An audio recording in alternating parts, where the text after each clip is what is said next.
سر بتائیے گا کہ حکومت میں اور پی ٹی آئی میں مذاکرات کے جو 2 راؤنڈز ہیں وہ تو ہو چکے ہیں، آپ کو کیا لگتا ہے کہ اس میں آگے جا کے جو راؤنڈ 3 ہوگا اس میں کوئی بہتری آئے گی، اور کیا حکومت پی ٹی آئی کے مطالبات کو ماننے کے لیے تیار ہے؟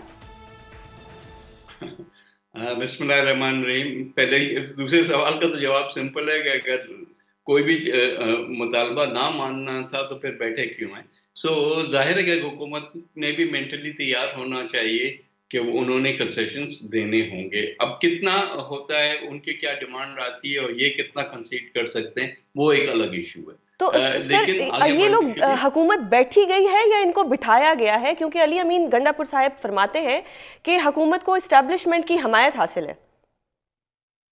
نہیں، حمایت حاصل ہے یا نہیں ہے، ظاہر ہے کہ establishment works under the federal government, تو وہ تو ہوتا ہے، لیکن حکومت نے ایک پوزیشن تو لینی ہوتی ہے نا. تو میرا خیال ہے کہ نہیں، یہ بات ہے کہ حکومت جنرلی چاہتی ہے، کیونکہ حکومت کو پتا ہے کہ پولیٹیکل سٹیبلٹی ضروری ہے ملک کو آگے بڑھانے کے لیے، اور پولیٹیکل سٹیبلٹی اور اکنامک سٹیبلٹی دونوں اکٹھے جاتے ہیں. تو یہ کلیم کر لینا کہ ہم نے اکنامکلی اتنا اچیو کر لیا وداؤٹ پولیٹیکل سٹیبلٹی، تو حکومت بھی بیکار ہے نا.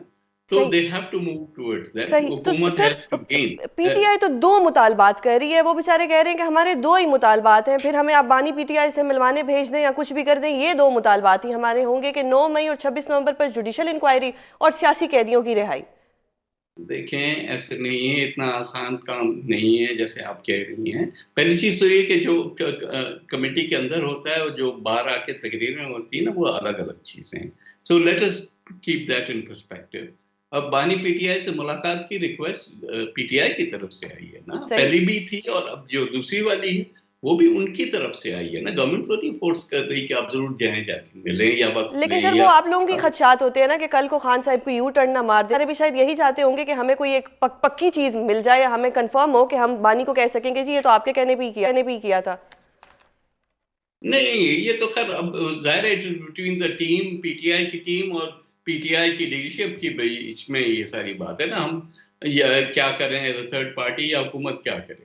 صحیح. سو اگر وہ سمجھتے ہیں کہ نہیں، ان کے ڈیمانڈس کو فرم اپ کرنے کے لیے ان کو فردر میٹنگ کی ضرورت ہے تو کرنے دیں نا. اس میں کیا خرابی ہے، مجھے سمجھ میں نہیں آتا. صحیح ہو گیا. سر بتائیے گا، جو صاحبزادہ حامد رضا ہیں، یہ بڑی ٹویٹس کر رہے ہیں اور بڑی پازیٹیو ٹویٹس کر رہے ہیں کہ جی اب ہمارے مسکرانے کا وقت آ گیا ہے اور بانی پی ٹی آئی عنقریب آ رہے ہیں باہر. آپ کو کیا لگتا ہے کہ اچانک سے اتنی پازیٹیوٹی کیوں آ گئی ان میں؟ نہیں، پازیٹیوٹی تو خیر ہونی چاہیے کہ ہمیں جو ہے آگے بڑھنا ہے، اسٹیبلٹی کی طرف جانا ہے. لیکن ایک حد تک اس میں سیاست ہوتی ہے، اپنے ورکرز کو بھی تھوڑا تھوڑا گرم رکھنا نا، کہ اگر آپ ان کو امید ہی نہیں دیں گے تو پھر وہ کیا کریں گے اس ساری چیز میں. لیکن امید اس حد تک لے کے جانی چاہیے جتنی کہ اچیویبل ہو. صحیح. یہ نہ ہو کہ وہ ایکسپیکٹ کریں کہ کل جو ہے عمران خان صاحب باہر آ جائیں گے اور آپ کہیں کہ نہیں ابھی فی الحال کچھ اور ہونا ہے، پھر وہ ہوگا. تو وہ ایکسپیکٹیشن بھی ان کو مینیج کرنی ہے. صحیح. تو سر آپ بھی مذاکراتی ٹیم کا حصہ ہیں. ایک طرف یہ کہا جا رہا ہے کہ جو بانی پی ٹی آئی کے جو کیسز ہیں وہ سارے کے سارے جو ہے وہ ایک قانونی عمل ہے یا وہ ایک جوڈیشل عمل ہے. دوسری طرف مذاکرات بھی ہو رہے ہیں. اگر مذاکرات ہو رہے ہیں اور دوسری طرف سے آپ کہہ رہے ہیں کہ یہ جتنا بھی سارے کا سارا کام ہے یہ تو جی عدالتوں نے دیکھنا ہے، عدالتوں سے ریلیف خان صاحب کو ملتا ہے، لیکن پھر ساتھ ہی توشہ خانہ 1، توشہ خانہ 2 یا کل کو ہو سکتا ہے کوئی توشہ خانہ 3 بھی آ جائے. تو آپ اس کو دیکھ نہیں رہے کہ کوئی کنفیوژن سی آ رہی ہے کہ عدالتوں کو الگ کر دیا جا رہا ہے اور مذاکرات کی طرف علیحدہ سے بات ہو رہی ہے؟ دیکھیں، جو قانونی چیز ہے وہ قانونی چیز ہے نا. اگر کوئی کیس عدالت میں چل رہا ہے تو میرے آپ کے کہنے سے نہیں ختم ہوگا، وہ تو ایک پروسیس سے ہوتا ہے. تو سر اس کی کیا گارنٹی ہے کہ کوئی تیسرا کیس نہیں بنے گا یا کوئی چوتھا 5واں کیس نہیں بنے گا؟ جواب تو سن جی لینا، جی جی ورنہ فائدہ کیا مجھے جی بٹھانے جی کا، جی آپ جی خود ہی فیصلہ کر لیں. تو نہیں نہیں سر بات پلیز. ساری یہ ہے کہ اگر تو یہ جو ذہن میں ان کی ٹیم کی ذہن میں یہ بات نہیں ہے. یہ تو اب باہر سے بیٹھ کے جو اسپیکولیٹ کر رہے ہیں وہ سوچیں گے کہ کیا کنفیوژن ہے کیا نہیں ہے، بیکاز پوری پکچر شاید ان کے سامنے نہیں ہوتی. لیکن جو ٹیم بیٹھی ہے وہ اس میں قانون دان بھی ہیں، وہ سمجھتے ہیں کہ قانونی راستہ کیا ہے. تو ٹھیک ہے. اس قسم کی کوئی ڈیمانڈ نہیں کریں گے جو کہ پاکستان کے قانون کو توڑنے کی بات. صحیح. تو سر سابق وزیر اعظم شاہد خاقان عباسی صاحب بھی یہ کہتے ہیں کہ مذاکرات وغیرہ کچھ بھی نہیں ہے، تو ایجنڈا ہی ہو رہا ہے اس پہ آپ کیا کہیں وہ گے؟ اس لیے کہ وہ باہر بیٹھے ہیں، اس ساری پروسیس سے باہر بیٹھے ہیں، اور وہ چاہ رہے ہیں کہ یہ پروسیس آگے نہ بڑھے تاکہ ان کا کوئی چانس بنے. آئی ایم سوری، میں بہت مجھے افسوس ہوا ان کی جتنی بھی ڈسکورس ہے اس ساری چیز کے بارے میں. صحیح. وہ اپنی پوزیشن بنا رہے ہیں، وہ اپنی سیاسی پوزیشن بنا رہے ہیں، لیکن اس کا ادھر کیا ہو رہا ہے اس سے کوئی واسطہ نہیں. تو سر یہ بیک ڈور مذاکرات کی باتیں بھی سامنے آ رہی ہیں، اور فی الحال جو حکومتی مذاکرات ہو رہے ہیں، یہ کیا پھر یہ کوئی ٹوپی ڈرامہ ہو رہا ہے اگر بیک ڈور مذاکرات ہو رہے ہیں تو؟ What is back door? میرے علم میں کوئی بیک ڈور نہیں ہے. اگر ہے تو پھر وہ انہی سے پوچھیں جو کہہ رہے ہیں کہ بیک ڈور ہے. صحیح. اور سر ایک طرف ہم دیکھتے ہیں کہ محترم بلاول زرداری صاحب بھی تنقید کا نشانہ بناتے ہیں حکومت کو، پھر دوسری طرف سے پی ٹی آئی والے بھی تنقید کا نشانہ بنا رہے ہوتے ہیں. اگر آپ لوگوں کے ساتھ یہ اپنے وعدے نہیں نبھا پائے تو یہ پی ٹی آئی کو کیا ریلیف دیں گے؟ یہ تو وقت بتائے گا نا. صحیح صحیح. تو اس پہ آپ کچھ کہنا چاہیں گے؟ کیونکہ بلاول صاحب ناراض نظر آتے ہیں اور وہ بار بار اپنی ناراضگی کا اظہار کرتے ہیں. جو ہمارا اور مسلم لیگ کا معاہدہ ہوا تھا اس کی کچھ شکیں امپلیمنٹ ہوئی، کچھ نہیں ہوئی. تو جو نہیں ہوئی ظاہر ہے کہ ہم اس کے لیے پریس کرتے رہیں گے جب تک کہ وہ امپلیمنٹ نہیں ہو. صحیح. سر آپ محترم بلاول زرداری صاحب کو عنقریب پی ایم بنتا دیکھ رہے ہیں؟ انشاءاللہ. اچھا انشاءاللہ ٹھیک ہو گیا. سر ایک اور چیز بتائیے گا کہ پی ٹی آئی کے تو مطالبات اگلے راؤنڈ میں سامنے آ جائیں گے، حکومت کا بھی کوئی مطالبہ ہوگا یا نہیں بس وہ پی ٹی آئی کے مطالبات کے لیے بیٹھی ہوئی ہے؟ فی الحال تو پی ٹی آئی کے مطالبے آ جائیں. ظاہر ہے کہ پھر جب کاؤنٹر اس کا پروپوزل آئے گا تو ہو سکتا ہے کہ حکومت بھی کچھ لے آئے، لیکن اس وقت نہیں ہے. اس وقت تو پی ٹی آئی نے ہی دینے ہیں اپنے مطالبات. صحیح. سر 13 جنوری کو یہ قومی اسمبلی کا اجلاس ہے جس میں مختلف بل پیش کیے جائیں گے. آپ لوگوں کو بھی اس پہ کیا آن بورڈ لیا گیا یا آپ لوگوں کی طرف سے بھی کوئی بل آ رہا ہے؟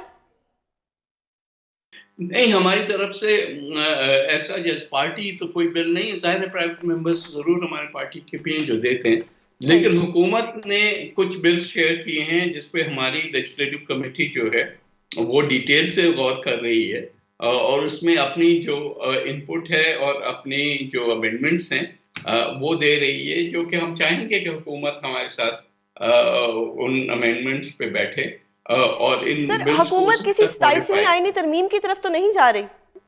نہیں، کوئی ایسی چیز ہمارے سامنے نہیں ہے. اچھا ٹھیک. سر ایک آخری سوال پوچھنا چاہوں گی کہ جو انٹرنیٹ کا مسئلہ ہے جس پہ روز بحث ہوتی ہے اور ہم نے دیکھا ہے کہ پاکستان پیپلز پارٹی نے اس پہ ہمیشہ آواز اٹھائی ہے، آپ کو بھی لگتا ہے کہ ایک جینون مسئلہ ہے اور اس کو حل ہونا چاہیے؟ جی بالکل. اس کو ڈینائل سے تو کچھ بھی نہیں ملے گا نا کہ ہم کہتے ہیں کہ جی سب اچھا ہے اور بہت اچھی انٹرنیٹ سپیڈ ہے یا پچھلے سال سے بھی بہتر ہے. سب کو پتا ہے جو بھی انٹرنیٹ یوز کرتا ہے پاکستان کا بچہ آج یوز کرتا ہے کہ یہ چیز درست نہیں ہے. اس میں جو بھی خرابیاں ہیں اس کو ٹھیک کرنے کی ضرورت ہے، چاہے وہ انڈر واٹر کیبلز کو ٹھیک کرنے سے ہو یا اپنی فائر وال کی جو ایکسپیریمنٹس ہیں ان کو جو ہے ماڈیفائی کر کے اور سپیڈ اپ کیا جائے، یا الٹیمیٹلی جو 5G کی طرف ہم نے موو کرنا ہے اس طرف بھی جائے. سر اگر خدا نہ خواستہ مذاکرات ناکام ہو جاتے ہیں تو پھر کیا ہوگا؟ وہاں تک پہنچنے دیں، ابھی سے ناکامی کی باتیں نہ کریں. صحیح. اور سر یہ ابھی جو ایک دیکھا ہم لوگوں نے کہ جی اسٹاک ایکسچینج کے پوائنٹس یہاں گئے، مہنگائی کی شرح یہ ہوئی اور پاکستان جی بڑی ترقی کر گیا، لیکن غریب انسان جو ہے، غریب آدمی ہے، وہ تو ایسا کچھ نہیں کہہ رہا. آپ کو کیا لگتا ہے کہ آپ نے دیکھا کہ پاکستان نے اس سال ترقی کی اور اتنی زیادہ کی کہ بار بار خبروں میں آ رہا ہے، بار بار نیوز پیپر پہ آ رہا ہے، ہر ٹاک شو میں یہ کہا جا رہا ہے کہ جی معیشت ہماری بہت اچھی گئی؟ دیکھیں جو کہہ رہے ہیں نا اس میں ایک چیز تو ہائی لائٹ ہو رہی ہے کہ انفلیشن نیچے آیا، جو کہ آیا، کہ یہ انٹرسٹ ریٹس نیچے آئے، وہ تو آئے، ریمیٹنسز بڑی، وہ بڑی، لیکن ریئل اکانومی میں اس کے اثرات پہنچنے میں وقت لگتا ہے. کیونکہ جب انفلیشن ریٹ 32% سے آپ کا ابھی آج کلیم ہو رہا ہے کہ 4.1 یا جتنا بھی آتا ہے یا اینیول جتنا رہتا ہے، اس کا مطلب یہ نہیں کہ اب وہ چیزیں سستی ہونا شروع ہوئی ہیں. اس کا مطلب صرف یہ ہے کہ جس سپیڈ سے چیزیں مہنگی ہو رہی تھی وہ سپیڈ بہت سلو ڈاؤن ہو گئی ہے. صحیح. تو ایک پوائنٹ آئے گا جہاں یہ ٹرانسلیٹ ہوگا. یہ پوائنٹ تب بھی آئے گا جب یہ انٹرسٹ ریٹ جو گرے ہیں اس سے کچھ جو ہے سرمایہ کاری بڑھے گی اور انڈسٹریلائزیشن سے ہماری اکانومی میں امپلائمنٹ بڑھے گی. تو یہ سارے ثمرات آتے ہیں لیکن ایک ٹائم لیگ کے صحیح سر، اگر مذاکرات کے نتیجے میں خان صاحب جیل سے باہر آ جاتے ہیں اور آ کے دوبارہ دھرنے اور یہ سب کچھ ہوتا ہے تو کیا ہماری جو پولیٹیکل سٹیبلٹی ہے اور جو ہماری معیشت ہے اس کو نقصان ہوگا؟ ظاہر ہے ملک میں اگر انتشار ہو تو نقصان تو ہوتا ہے، یہ that goes without saying، لیکن آئی ہوپ کہ ہم جس طرف چل پڑے ہیں وہ ملک کی انٹرسٹ کی بات ہے، ملک کے انٹرسٹ میں ہر ایک کو جو ہے سیکریفائس کرنا چاہیے۔